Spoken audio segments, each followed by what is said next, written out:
Assalamualaikum warahmatullahi wabarakatuh. Waalaikumsalam warahmatullahi wabarakatuh.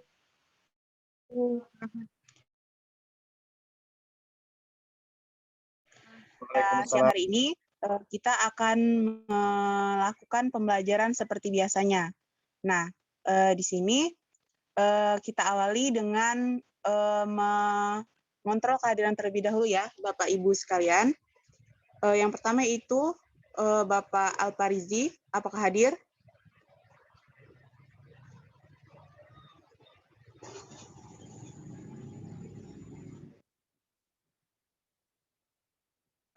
Selanjutnya Ibu Rahmawati. Hadir. Ibu Cynthia. Hadir. Bapak Falahul Miftah. Hadir, Bu. Oke, baik.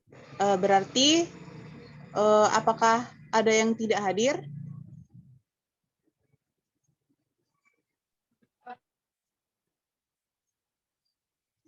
Oke, berarti sepertinya yang saya lihat masih ada yang tidak hadir ya, Bapak Ibu sekalian.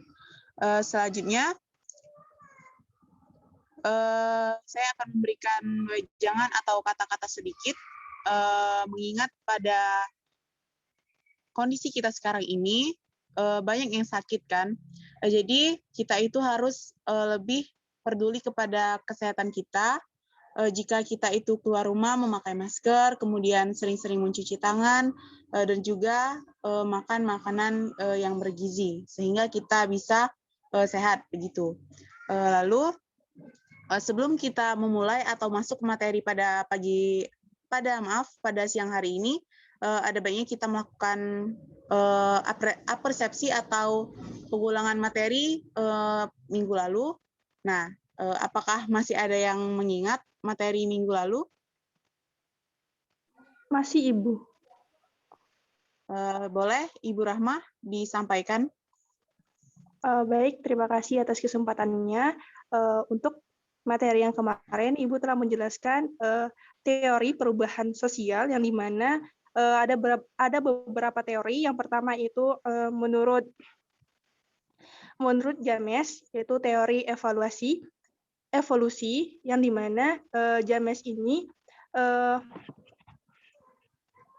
menurut James terdapat dua tipe teori, yaitu pandangan teori unilinear mengasumsikan bahwa semua masyarakat mengikuti jalur evolusi yang sama. Setiap masyarakat berasal dari bentuk yang sederhana ke bentuk yang kompleks. Yang kedua yaitu pandangan teori multilinear, menggantikan teori unilinear dengan tidak mengasumsikan bahwa semua masyarakat mengikuti urutan yang sama. Yang artinya, meskipun jalurnya mengarah ke industrialisasi, masyarakat tidak perlu melewati urutan tahapan yang sama seperti masyarakat lain.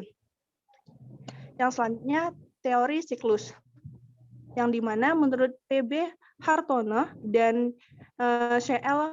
Han dalam buku Sosiologi, para penganut teori siklus juga melihat adanya sejumlah tahapan yang harus dilalui oleh masyarakat. Tahapan-tahapan tersebut yaitu menurut pandangan seorang ahli filsafat Jerman, Oswald, pada tahun 1880 sampai 1936, setiap peradaban besar mengalami proses pertahapan kelahiran, pertumbuhan, dan keruntuhan. D. Pitirim Sorokin pada tahun 1989 sampai 1968, seorang ahli sosiologi Rusia berpandangan bahwa semua peradaban besar berada dalam siklus 3 sistem kebudayaan yang berputar tanpa akhir. Yang pertama meliputi kebudayaan idealisme, ideasional, kebudayaan idealistis, kebudayaan sensasi. Yang selanjutnya yaitu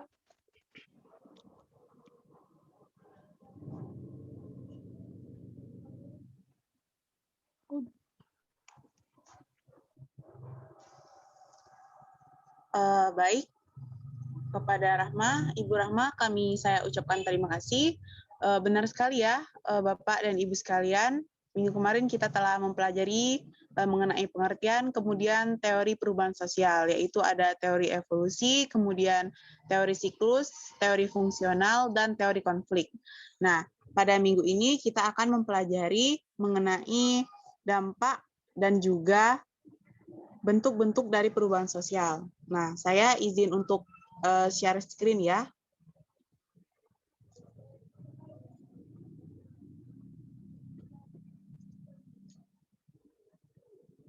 Apakah tampilan PPT-nya sudah muncul? Belum, Ibu, masih loading. Oh, masih loading. Sebentar. Nah, apakah sudah muncul? Sudah, Ibu. Oke, baik. Di sini kita masih mempelajari tentang perubahan sosial ya, Bapak Ibu sekalian. Nah, di sini pada slide kedua ini telah dapat kita bedakan bahwasanya pada dulu kita masih bermain kelereng, kemudian boneka, dan juga alat-alat mainan tradisional lainnya. Lalu pada sekarang ini kita bisa melihat perubahan yang terjadi, di mana masih pada saat ini bermain gadget, kemudian bersikap juga individualistis. Nah, kemudian selanjutnya itu kembali ke pengertian perubahan sosial, saya ulangi sedikit bahwasanya perubahan sosial merupakan perubahan lembaga sosial dalam masyarakat yang mempengaruhi sistem sosial, nilai, sikap, dan perilaku individu dan kelompoknya. Lalu, langsung saja kita masuk ke bentuk-bentuk perubahan sosial, di mana bentuk-bentuk perubahan sosial ini terdapat 4 bagian, dilihat dari proses, kemudian dari penyebabnya, dilihat dari pengaruhnya, dan juga dilihat dari berdasarkan hasilnya. Nah, di sini yang pertama akan kita bahas, dilihat dari prosesnya. Dilihat dari prosesnya, bentuk perubahan sosial ini terbagi menjadi 2, yaitu evolusi dan revolusi, di mana pada evolusi ini terjadi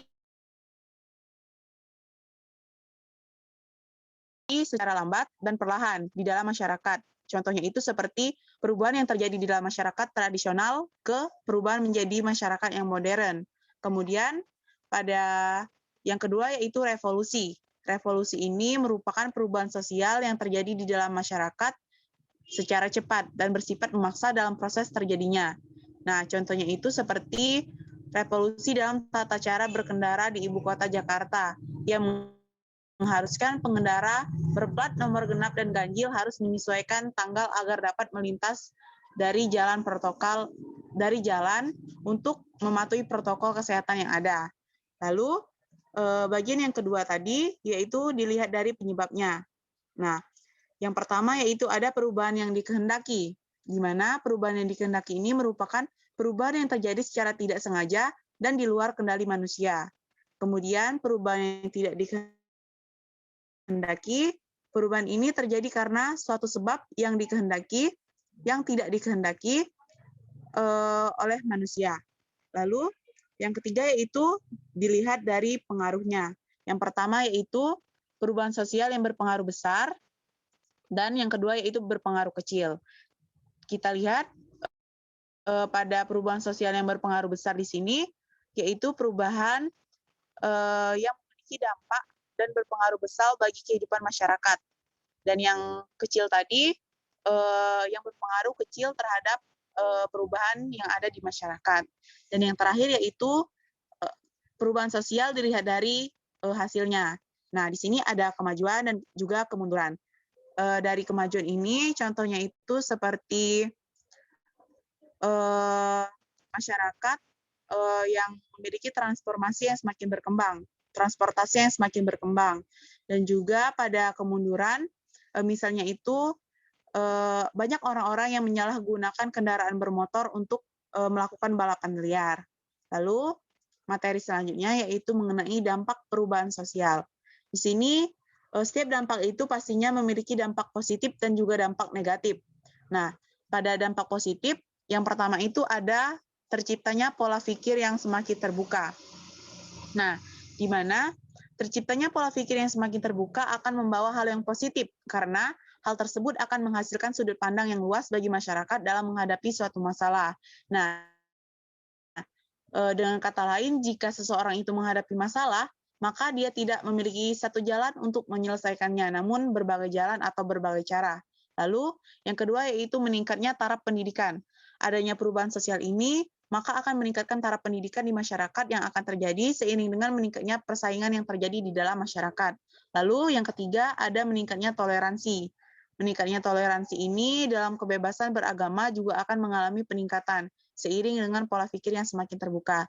Dan dampak positif yang terakhir yaitu semakin meningkatnya kepedulian, di mana perubahan sosial akan berdampak semakin meningkatnya kepedulian terhadap hak asasi manusia yang ada. Kemudian, selain dampak positif tadi, ada juga dampak negatif. Yang pertama yaitu kesenjangan sosial. Kesenjangan sosial pada saat ini sangat terlihat di masyarakat, di mana semakin banyak orang yang berlomba-lomba dalam menunjukkan kemewahan. Akan tetapi di balik itu masih banyak sekali orang-orang yang tidak punya, mengalami kemiskinan, bahkan sampai tidak bisa makan. Lalu yang kedua hilangnya identitas bangsa, di mana sangat dirasakan pada saat ini. Terdapat anak-anak yang tidak lagi menggunakan bahasa Indonesia dan memakai pakaian yang cenderung terbuka dan tidak sesuai dengan norma kehidupan bangsa Indonesia. Lalu yang ketiga, meningkatnya tindak kriminalitas. Meningkatnya tindak kriminalitas ini tidak dapat dihindari, mengingat semakin tingginya gaya hidup dan gengsi anak-anak muda khususnya. Kemudian bersifat individualis, tidak kaget lagi jika melihat orang yang individualis, seperti orang banyak menggunakan HP atau handphone di kalangan umum tanpa peduli di lingkungan sekitarnya. Kemudian yang terakhir ada perilaku yang semakin konsumtif, di mana perilaku ini membawa perubahan yang negatif, mudahnya akses untuk membeli sebuah barang dan meningkatnya daya beli masyarakat, maka secara tidak langsung menyebabkan masyarakat memiliki gaya hidup yang boros atau konsumtif.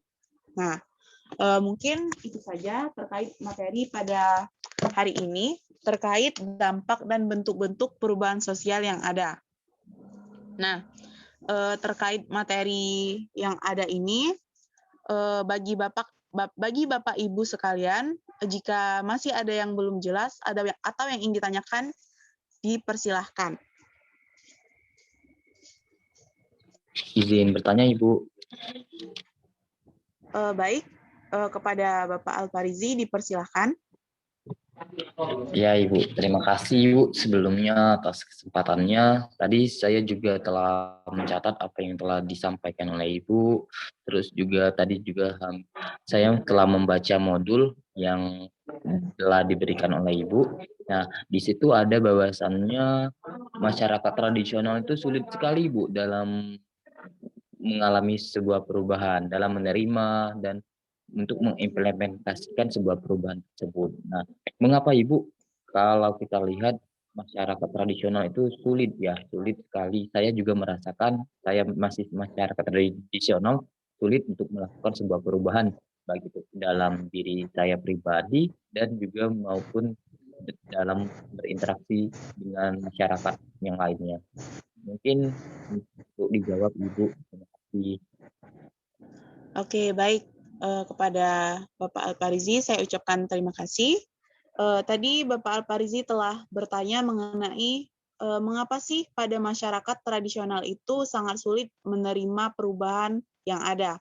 Nah, di sini saya akan mencoba menjawab pertanyaan dari Bapak Alfarizi tadi, bahwasanya seperti yang kita lihat, banyak sekali faktor-faktor penghambat yang menyebabkan perubahan sosial ini terjadi, seperti kurangnya hubungan dengan masyarakat lain, perkembangan ilmu pengetahuan yang terhambat, atau juga yang disebut tingkat rendahnya tingkat pendidikan yang ada.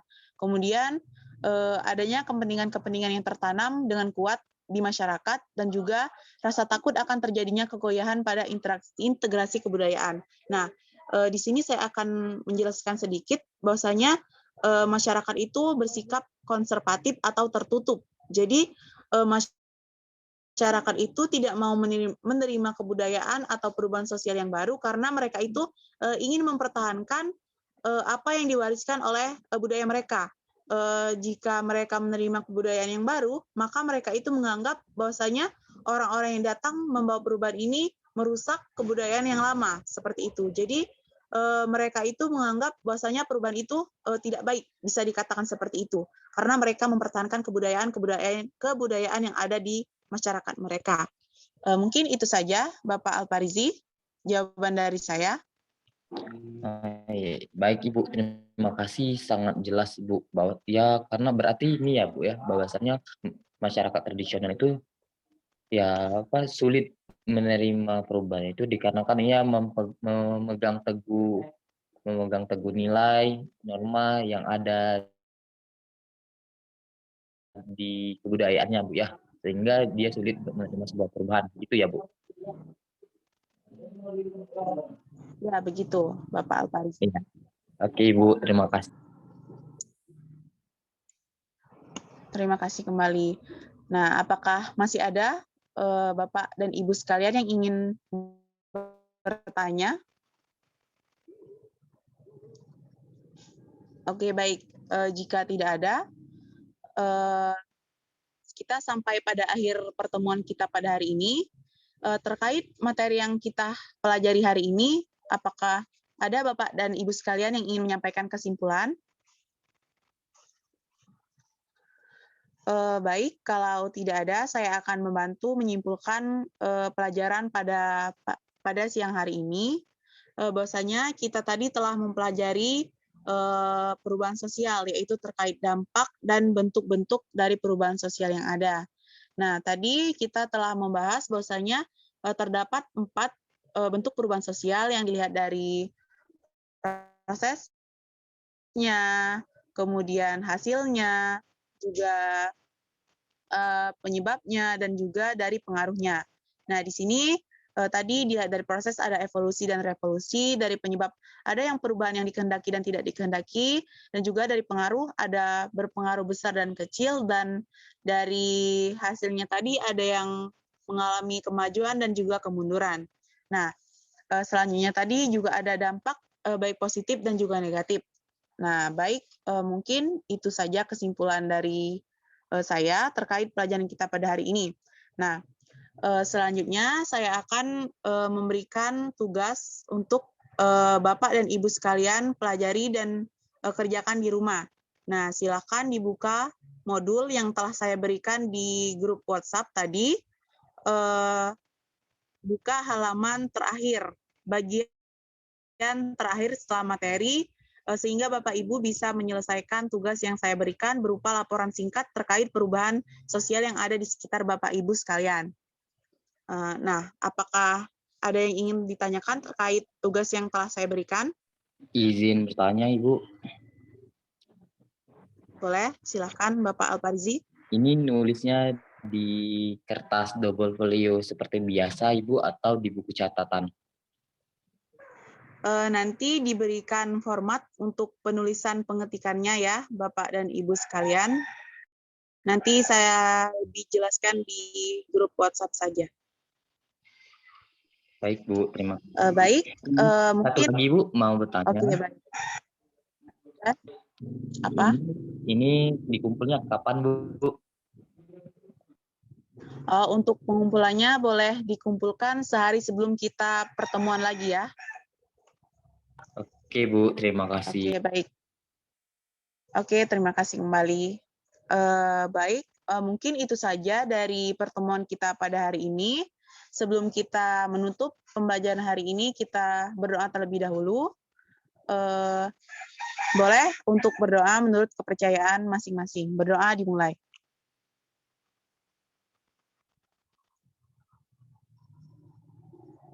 Berdoa dicukupkan. Baiklah, terima kasih kepada Bapak dan Ibu sekalian telah menghadiri pembelajaran kita pada hari ini. Saya ucapkan terima kasih juga. Dan jika ada salah kata, saya memohon maaf dan kepada Allah saya mohon ampun. Akhir kata, wabillahi taufiq wal hidayah. Wassalamualaikum warahmatullahi wabarakatuh. Waalaikumsalam. Waalaikumsalam warahmatullahi wabarakatuh. Terima kasih, Bu. Terima kasih, Bu.